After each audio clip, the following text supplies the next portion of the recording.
Hi, everybody. Welcome to NewsNite for Friday, November 18th. Great to have you with us this week. Should an Akron police officer lose his job even after being found not guilty on the most serious charges at his trial? We'll talk about it. A former Akron councilman and chief deputy with the sheriff's office, Gary Moneypenny, says he wants back into yet another political race. Why is he doing it? And what is the deal with Archie, up in arms on Facebook about a former Akron Christmas tradition? Those stories and more next on NewsNite.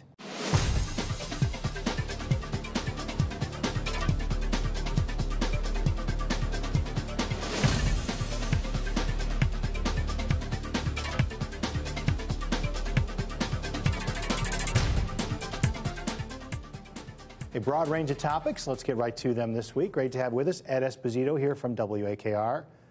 Phil Trexler joins us this week from the Akron Beacon Journal. And great to see Larry States here with us this week, also from WAKR. An 8:30 broadcast, still time to get to the late twilight show on a Friday night. But the big news topics this week. Or the second half of the St. V and the Walsh games. Lots of things to get to, but hopefully good conversation first. And Phil, you start us off with a story you have in the Beacon Journal this morning, probably developing throughout this Friday. Help us understand this murder investigation involving a local teenager. Yeah, I think this is a story that's got a lot of legs, and it's going to be developing over the next several days, if not into the weeks.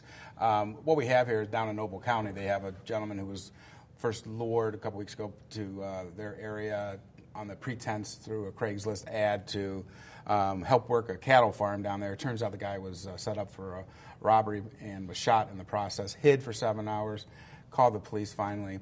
And then days later, we have a woman from Boston calling about her missing brother, and same scenario, answered a Craigslist ad. He's found dead. The FBI, Ohio Bureau of Criminal Investigation, a lot of law enforcement got together, led a path through the internet to two people in Summit County. One, a 16-year-old junior at Stowe High School, and the other is a 52-year-old Akron man. They're listed as suspects. They have yet to be identified as of now, but we expect some charges to come this afternoon. And it's just a mind-boggling sort of case that men in Summit County are luring people to Noble County, about 2 hours away, on the attempt to kill him. And do you know, are they connected or suspects in this latest Akron area Craigslist where a woman claims that she... No, there's no connection. No connection. No, except for the Craigslist. But... you know, it's just one of those cases. It's startling that someone would actually go through this process of luring somebody to a rural area of Ohio just for a robbery, and it's just a very odd case. Highlight the dangers of meeting strangers for sales on the internet. Yeah, I'd say so, and the problem is that you never know. How do you check these people out? I mean, if they give you an address to go to, or you connect with them on the internet, then you go there. There's a certain amount of trust. And we've had other crimes that have been committed, robberies that have been committed even in this area, where somebody will list something on Craigslist, like a computer or something else, and they'll go and they'll be robbed. So, but yeah, you really have to be cautious anymore. I mean, I don't know how you really try to do your homework and find out whether this is legitimate or not, besides going there. And I think the people who set up these type of robberies and these type of events know that if they lure you with something that's attractive enough, you're going to come down there. And this was to get work, to get jobs. People are unemployed. Naturally, they're going to look at something like this. They made the pay look attractive, and they made the job look, hey, this is something that a lot of people would do out of desperation because they need work. Yeah. That's what happened. Yeah, this is not just a Craigslist thing, too. I mean, this could be anyone who lists a car on, any website to do that. I mean, if you're going to sell, if you're going to sell anything, chances are you're going to have people come to your house or come to your workplace to see it. If they're coming to your house, you should have somebody at home. This is basic safety. I mean, we live in an age where I think there's a lot more awareness of predators that are out there. That story will develop throughout Friday, but earlier this week we had a verdict in a local case involving an Akron police officer, Phil, that you covered.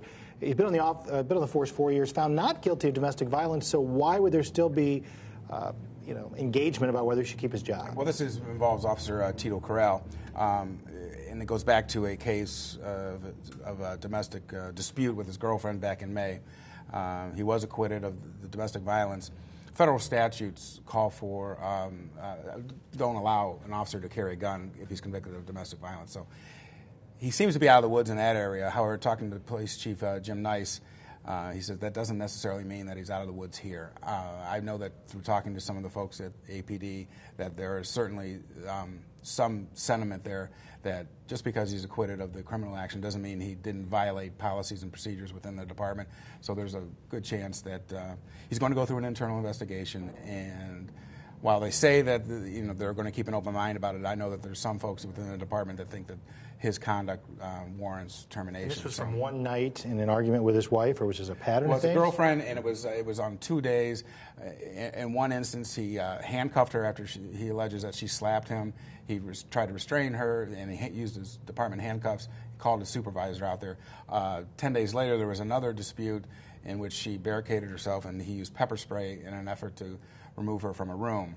So there was a lot of turmoil in that relationship, and unfortunately, he's a police officer, and he's got certain responsibilities and expectations of conduct. With those kind of details, Larry, is the chief in a tough spot here? Yeah, and I think the city prosecutors are going to weigh in on this, from what I understand. They're going to really decide or make a recommendation of what his future with the department should be. Let's face it, cops have a lot of domestic, issues and problems just like everybody else, even more so in a lot of cases. Even though this was his girlfriend, we don't know what her mental state was at the time. We don't know exactly what he was thinking. Obviously, he probably should have used different means or called in someone else initially whenever the problem developed. But being a police officer, he probably just, his instincts kicked in and thought, well, I can handle this. Well, the thing is, he shouldn't have handled it because of the nature of what was going on. Using the handcuffs, police-issued handcuffs, that should be, you should think twice about doing that. Call another officer from the department to come in and do it. Mm-hmm. If they're going to handcuff her, let somebody else do it, and you pull yourself out of the picture. As far as the pepper spray is concerned, who knows what state she was in at that time. He apparently claimed that she was suicidal and that he was going to try to get her out of the room. So still, though, he stepped over the boundary. He should have called the department and said, hey, I've got this situation. I need your help. And then, have them come in. Well, but, hindsight's a great thing to say that, I should have done this, or, she would have harmed herself. Would she have harmed him? Was she angry enough to grab a knife? Was he angry enough to let it escalate beyond that point? Was it more than just restraint or control of the situation? The interesting catch-22 on this is there's been a fair amount of criticism regarding police domestic abuse cases because, again, being found guilty of the domestic abuse is basically a career killer for police officers. You can't carry a gun in. Right. So, you're done at that point. So it's I think there's been criticism in the past that prosecutors have kind of shied away from that because they understand what the situation would be involved. I think there's been cases that are valid where you talk about having that blue line of protection, where police officers don't necessarily want to file those charges against other police officers. They try and keep that off the books because they know how serious it is. But it's something that the department clearly has to come to grips with. And this was in a situation where the APD has its own specialty domestic violence unit, and that unit responded to this. And the woman was actually reluctant to give a statement, and only did so days later at the urging of a friend. Mm-hmm. So, and then at some point they also had to serve her subpoena in North Carolina because she had left Ohio and was living down there. Mm-hmm. What's going to happen is there's going to be this internal investigation. There'll come a recommendation.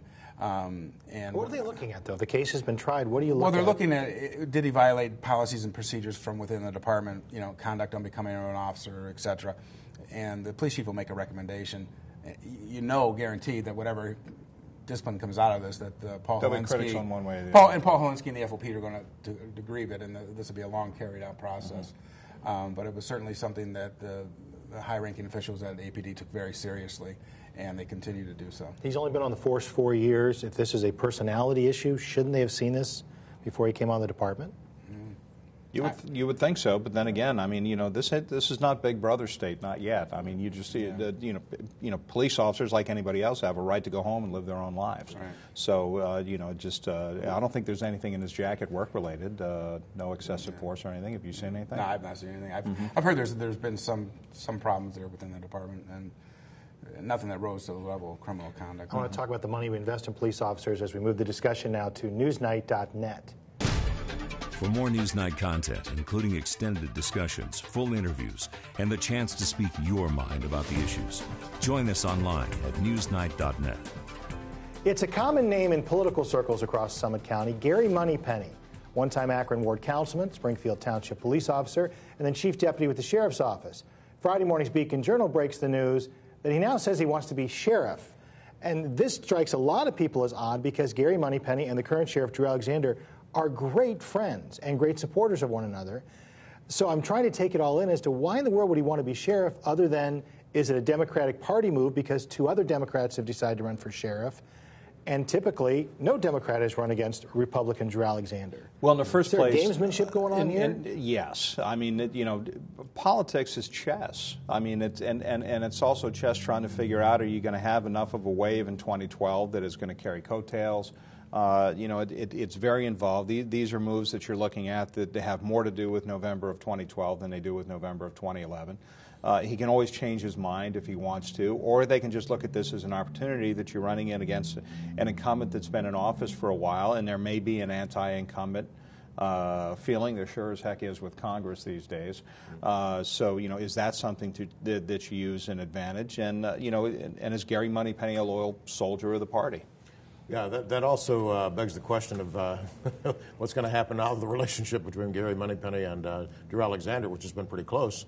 When you name him your chief deputy, that means you have a lot of trust and everything in him. So it'll be interesting to see how that plays out. Now that he says, he's come out publicly and says he would like to run for sheriff, that's going to create some friction right there. Yeah, there's something in the deep background on this. Alexander, talked to Stephanie Warsmith yesterday. He wasn't even bothered by Moneypenny's announcement. It's just there's some circumstance here in the background that I don't think has emerged yet. Moneypenny was not exactly very popular initially when he came to the Sheriff's Department. Retired there this year. He got the farewell. Recently elected to City Council again. Recently as in 10 days ago. 10 days ago. And now this is sort of a bombshell announcement that begs, It does almost make him look like a dilettante. That it's like you were just elected to a job that you promised people in your ward that you wanted to do for them, and now you're going to be spending the next year, off running for something else. I mean, that's an often lob charge. I think there's also an issue here of he's retired from a lot of public groups, and here it is, you're running again for another public office. I mean, I would offer this as a personal observation. Do we not have anybody left in Ohio who's not retired from a public agency that can run for public office? Exactly. This also, too, could be a way to splinter the Democratic vote. I think that's what it is. I saw Gary about 4 weeks ago, and I asked him, I said, what are you doing, Jenny Craig or something? The guy is rail thin. He says, no, I'm walking the ward. Every night I'm walking the whole ward, talking to people. So he was very serious about this run to be on Akron City Council. So to up and say, yeah, I'm going to run for sheriff, to me just doesn't strike me as the Gary I saw a few weeks ago. And I read this as... So is he just doing it for the party? I think this is to quell the other Democratic candidates who are running. And then if he were to be elected, well, then maybe he and Drew are looking at each other going, well, if you're going to get the anti-incumbent vote, at least it'll be me. Yeah. And if not, then at least, And who knows what Drew Alexander's state is? He's been sheriff for I don't know how many years now. What are his future plans? Maybe we don't know what maybe in a couple of years, who knows what he wants to do. So these two men may have already talked about this. Or is he already there? I mean, is it a situation where either of them would be happy with the other being sheriff? I don't think you can discount that. I think Drew Alexander's been in office for a long time. Certainly he's running for the office again, but would it be a crushing blow if Gary Moneypenny won? I mean, Drew Alexander may say no, it'll be in good hands, and Moneypenny would say the same thing. Alexander's also one of those. If you want to call him a politician, I don't think he is. I think he's more of a lawman than a politician. But he also has support on both sides, from the Republicans and from the Democrats, and he's not a polarizing figure. He's done a decent job of running the office there, and despite all the cutbacks that he's facing from the county. So this story will flesh out more, and again, it could just be something to keep the other Democrats at bay. I wonder what this will do to the GOP, though, because I think the last time around there was no Democrat running for sheriff and there was no Republican running for county prosecutor. Right. People thought there had been a backroom deal made on that. If we got 3 Democrats throwing their hats into the ring to be sheriff, you wonder who might line up to run against Russ Pry for county executive and who might run against Sherry Bevan Walsh to be Summit County prosecutor. Well, the conventional political wisdom would say both of those are very strong, would easily turn away any challenger. It doesn't belie the fact that you could still put somebody up against them Make them work. And make them work for it. Money. You know, at the very least, they don't get a free ride. They have to spend some money, and you know, no matter who runs, there's going to be 25 or 30% of the vote that's going to be against you anyway. Right. So it's so it's not the beauty contest of being unopposed. And I agree with the 2012 look ahead, because the Republicans think that they can score some gains in 2012, and knowing Alex Arshenkoff, he'll think there might be a coattail effect there. That we can do this locally as well as the mood nationally if it changes. Well, yeah, and politically, the theory is that the top of the ticket always leads with the coattails, but the fact of the matter is, if you have down ticket, if you have strong candidates down ticket, they get out their own vote, that also benefits the top of the ticket. So if you have people that have an interest in going in and voting for a strong Democrat candidate for sheriff or a strong Republican candidate for prosecuting attorney, if they're interested in that race, the whole point is that's the traffic that brings them into the voting booth. That's the traffic that gets them in there. So, does Barack Obama or, Mitt, fill in the blank, whoever wins the nomination on the Republican side, do they benefit from that? Does Sherrod Brown or Josh Mandel benefit from that? I mean, these are really how, in depth and how deep you go. If you pick up a vote or two per precinct, that makes a difference. And don't forget, in 2012, you're also going to have a heated, expensive race for Summit County Probate Court. Todd McKinney, the state rep, was just appointed to replace the retired Judge Bill Spicer, and McKinney's got to run next year for that seat. The Democrats are going to come hard. Oh, yeah. They have for the last two elections. Spicer, sure. Against Spicer, and they came close to beating them. Especially, Judge Stormer when she ran 4 years ago or 6 years ago, and Jane Bond prior to that. So that's going to be a very tight, tough, nasty Where race. I see the mash coming together is there could be this Republican wave because the economy is still bad, so you've got a lot of folks coming out against the Democrats and controlling the White House. But here in Ohio, there's Republicans who are still going to face backlash next year because they voted for Senate Bill 5 this year. And that's going to rear its ugly head, and folks are going to want them. So it's already reared. Yeah. I mean, if you look at it will forever be a scarlet letter on some of these No, but guys. if you look at the flood of emails just in the last week of the solicitation emails from the Democrats, we get those emails just to see what they're doing. Chris Redfern's already asking for money. All of them are using the victory of Issue 2 and the victory for working people. Give now so we can carry this forward to 2012. Clearly this is the standard. And the Republicans, quite frankly, are already using Issue 3 as the standard, saying, well, while there was this big vote on Issue 2, Issue 3 was the say no to Obamacare, so that shows that. So they're using that as a rallying standard to take it forward. Personally, I think by 2012, a lot of that will diminish, although I don't think what will diminish will be the feeling of empowerment that, in particular, Labor and the Democrats had on the Issue 2. I don't know if the Issue 3 translates as much to bringing out the Republican I think that's vote. one of those issues that a year from now people are still going to remember going to the polls. I don't disagree with that, but it's not a question. You're not going to. I don't think voters will go strictly because of this is what we did last year. I think it's the momentum that carries that forward, and it's the momentum of having a solid year from the Democrats to, in particular, to really pound that message home. The question is, does it still carry forward with Labor? Larry? Well, Issue 2, was defeated and has gone away. Pieces of that are going to come back into the legislature. They're already started. As a matter of fact, there was a news conference held last week by this group that sort of a right-to-work group, okay, that when you are hired into a union shop, you shouldn't have to pay any dues at all or contribute.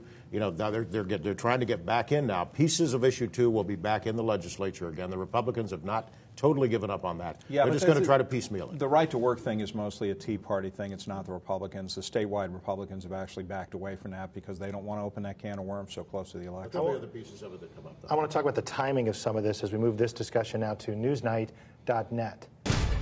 On NewsNite.net, we cover a broader range of topics than we can on the air in 27 minutes.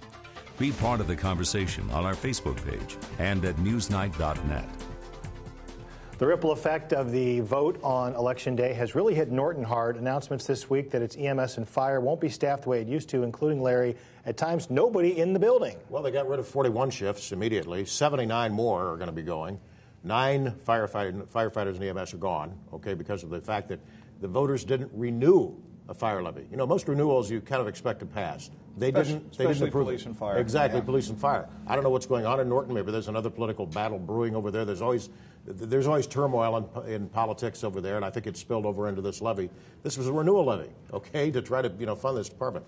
Now, what's going to happen now is the fact that when they're not manned, they have mutual aid agreements with surrounding communities. If they don't have anybody there, the mutual aid agreement will kick in. That community will come in and help, fight a fire or do an EMS run or whatever. But the problem is the person that is the subject of that is going to be billed for it, because they're going to charge either Norton, and Norton's going to pass that cost along to the person who calls for that EMS unit or fire unit or whatever it is, when they have no one manning the fire station or the EMS unit. So that's, I'd like to see how Norton people feel about that if they have to call for help on those off hours. I can't believe the surrounding communities would be happy about this. No, I can't believe it either. And again, it's it's going to be interesting when these bills start trickling into the residents and they see this is what you voted for. And it'd be interesting to see if the insurance companies are going to pick up the tab on this as well. The surrounding communities won't be very happy about it, but it's also a potential revenue source with them because they're going to be billing insurance companies as well as homeowners for this. Is there any other poster case available of you got to pay for what you get? And for some reason, folks, and I don't know, that Zito Jones race was not what people thought it was going to be. They thought it was going to be competitive. It was far from it. Why exactly did people do that? It's Norton has a history of having quirky election results and quirky politics. This may also be a time for someone to step up in South Summit and in Norton Barberton area and say, maybe this is time to start combining departments. Norton has always been highly resistant to doing that. People want to have their own identity, but if you want your own identity, you got to pay for it. They fought hard, as I recall, about bringing the sheriff's office in. They're keeping their own police department. No, they tried to disband the police department. But they didn't fight to keep their fire department just where it was. This is a community, too, that a few years ago couldn't even fund putting salt trucks on the street to clear, snow in the wintertime. I remember that fiasco, and I think they had their 2 trucks or 3, and they couldn't get them repaired because they didn't have enough money to do it. So, you're talking about a community that's had this type of issue before, albeit in the service department. So it's going to be interesting to see what happens now and whether this is going to go back on the ballot again sometime next year. I think the administration is going to say, now this is what you have. I think you can guarantee it goes on the ballot because if anything gets people's attention, it's the fact that you're laying off and cutting shifts of people that are charged with saving your life. And I mean, it just. My sense is people went in and voted against it based on economic interest, which is fairly common, and they probably figured everyone else was going to go in and vote for it. The savings was nominal. $10 or $12 a month that they still won't see for a while yet on their mortgage bill. Right. I wouldn't sleep as well at night thinking that my firefighters now have to come from surrounding communities if my I wouldn't home either catches fire. Because the way I know the way school levies work. I don't know if it works this way with police and EMS or fire levies, but with the way it matters when you get in the pipeline. Right. So is Norton able to collect money from levies if they pass something in March? Are they able to start collecting in April and June, or like schools, do they have to wait until 2013 to do that? In which case, you got a whole year of people having to basically pay for this folly. Yeah. And we just wait to watch these response times are going to just skyrocket. Right, which has an impact on insurance rates. Yeah, exactly. Your home insurance is going to go up, so it's probably going to get a wash. They're going to pay more for their homeowners insurance and less for their fire levy. I think a lot of people watch what you vote for. Woke up to what they voted for, and we'll see how that plays out in 2012. We have a few minutes left, and I want to talk about my childhood. So to say, 8, 9, 10 years old, little Eric goes up to Chapel Hill Mall, and there is Archie the Snowman. Magical. He's been gone for some years. The mall needed the space for other things to bring in a little more money, but a renaissance this week of people on Facebook, Ed. You guys reported on this. Others have picked up on it. Bring back Archie, and people are fighting mad about it. This is, it's funny. We're talking earlier in the show about a very serious case involving Craigslist, which is web-based. And here you have a group of people who basically wanted to bring back the tradition that was a feel-good tradition of Archie, who was an interesting-looking character, to say the least. I mean, when you look at him on your screen. But it was an Akron tradition. People did this. It was, Phil, you were a Cleveland guy, so it was like Mr. Jingling. It was like Bruce the Spruce. It's like doing all that kind of stuff. It was traditional, so it was something that was cool. The problem is, but with Facebook now, it did go viral. They've got over 5,000 fans on their page, which is truly remarkable in a matter of 6 days. So it did this. It's a public relations nightmare for Chapel Hill. The owners of Chapel Hill have done, I think, a pretty decent job of trying to breathe new life into that mall. It's tough. It's a hard environment to do that. Certainly you talk to other people there. There are concerns that you want to have a vibrant, viable mall. This is not a good time for it to happen, but it happened when it happened because it struck a nerve with people. And this is also happening at the same time that they're having some issues with Metro Bus and dropping people off there. Right. That's creating some negative publicity. If they could find Archie, whoever knows where Archie is, pull him out of the closet and throw him out there, it certainly would be a public relations windfall for them in the face of all this problem they're having with the Metro Bus service. But what they want to do with this Facebook page, what they're trying to do now, they realize it's too late to do anything this year. They're trying to point now towards 2012 and maybe come up with a new Archie, or get enough fundraising where they can put another Archie in there, maybe Archie, son of Archie, or something like that. I don't know what you would call it. Are you suggesting that Archie is dead? That would be a probably. I'm not. He's retired. I'm not going to suggest he's retired. The mall said that they're using the phrase that Archie is retired because they don't want to ruin the life of all the little Erics out there who just could not handle the thought of this. We've gotten all sorts of calls from people saying, we know Archie is gone and buried literally, because there are people that say, yeah, we hauled him out. So they would have to rebuild it. This Facebook page group, I think, has been kind of interesting, where they've actually talked about raising the funds and building another one themselves. And if Chapel Hill Mall, for whatever reason, doesn't want it, does it have a new home somewhere else? Is it at the Knight Center? Is it in conjunction with Lock 3? I know at the time in 2004, David Giffords at the Beacon Journal did a great story about this and talked about this at the time. Is there a new home for this tradition? Lock 3. I mean, but, you've had a 7-year stretch here. So, the fact is, little Eric is very sad because he doesn't see his Archie anymore. How about Teddy? Teddy's not even old enough to remember Archie. Teddy is my 10-year-old, my youngest. Start a whole new tradition. There you go. Well, get on the phone with Dave Lieber. If anybody can find it, he'll find it, and he'll prop it down in Lock 3, and boom. But he's 20 feet tall. But you got to find some if headroom. you're the Chapel Hill Mall officials, though, and you're looking for some sort of a spark or a boost, to get people into your mall, you bring something back like this, and then they bring their children and grandchildren. They the people really who loved Archie, they could really turn that into a big. I just love that we have traditions here that people feel that passionate about. It makes it really cool to live in Akron. Larry, Phil, Ed, thanks for being with us. Thanks for watching as well. And again, you can watch this entire broadcast again, talk about Archie or my childhood, over on NewsNite.net. See you next Friday. Good night.